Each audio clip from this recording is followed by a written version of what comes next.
Esa intencionalidad a la hora de transmitir una trayectoria personal acorde a lo que se espera de un romántico, la encontramos también en otra poetisa y paisana de Espronceda, Carolina Coronado.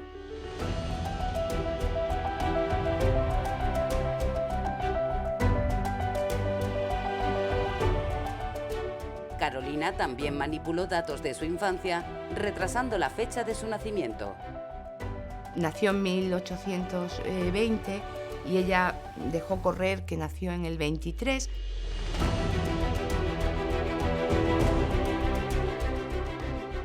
No tanto por coquetería, como se dice, sino quizá por anticipar su precocidad para la escritura. Si anticipamos 3 años, empieza a escribir mucho antes de lo que se ha dicho tradicionalmente. El propio Espronceda fue víctima del engaño, cuando, haciéndose eco del prematuro éxito de Carolina, le dedicó una poesía. Dicen que tienes 13 primaveras y eres portento de hermosura ya, y que en tus grandes ojos reverberas la lumbre de los astros inmortal. Jura tus plantas que insensato he sido, de placer en placer corriendo en pos, cuando en el mismo valle hemos nacido, niña gentil, para adorarnos dos. Esta anécdota de la edad no empaña la capacidad creativa de Carolina, pues con solo 14 años ya componía versos de una calidad notable.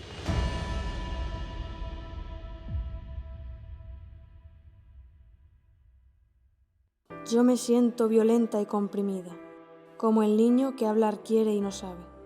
Una cosa en mi alma está escondida, vivo abrumada por su peso grave. Un concierto suave escucho en mis sentidos, cual si dentro de mí hubiera sonidos. Con el andar de los años, y según crecía su fama, también crecía su pasado marcado por la desgracia.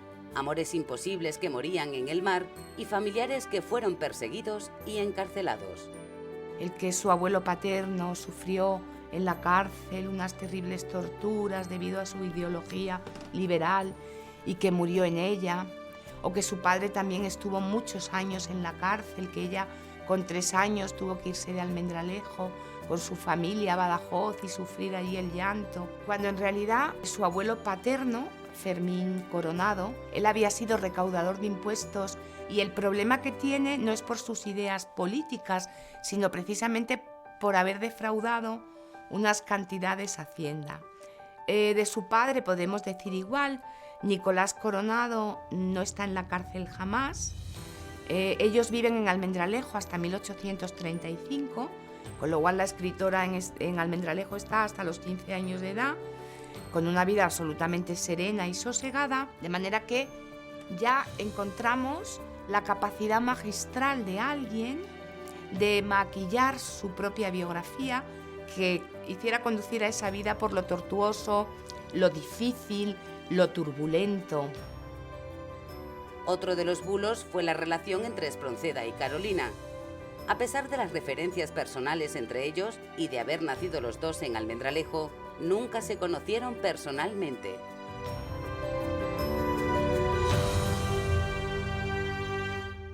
Pero Carolina, en su obra literaria, sí recuerda a Espronceda muchas veces. Pasan los años y en 1880, pues Carolina empieza una novela que llama Arnina, a publicarla como folletín en un periódico de Almendralejo, la revista de Almendralejo. Y en su primera página comenta qué hermosos debieron ser estos campos cubiertos de almendros, y quién imaginara que en esta tierra de estas flores tiernas y dulces había de nacer el más amargo y enérgico de los poetas españoles.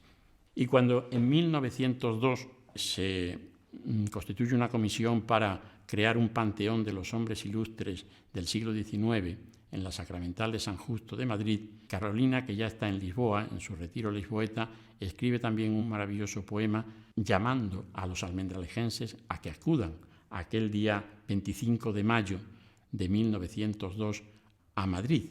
Y le dice algo así como: despierta, Arnina, al templo soberano que del genio español guarda la fama. Hoy la voz de Madrid también nos llama en honra sepulcral a nuestro hermano. Despierta, Arnina, es decir, despierta, Almendralejo.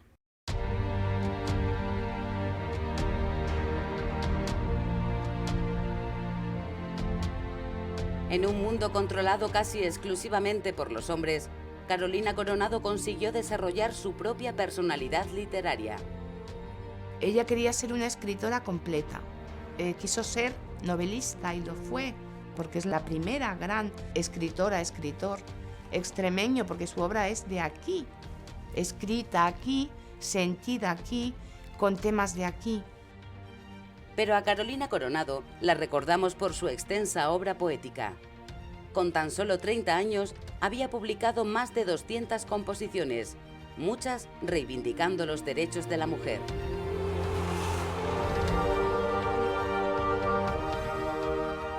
Hasta las grandes heroínas galdosianas no encontramos novelas con nombre de mujer. Paquita, Jarilla, Adoración. Eso es anticiparse mucho y reivindicar la figura de la mujer. Pero os lo digo, compañeras, que la ley es sola de ellos, que las hembras no se cuentan, ni hay nación para este sexo. La obra de Carolina es extensa y diversa.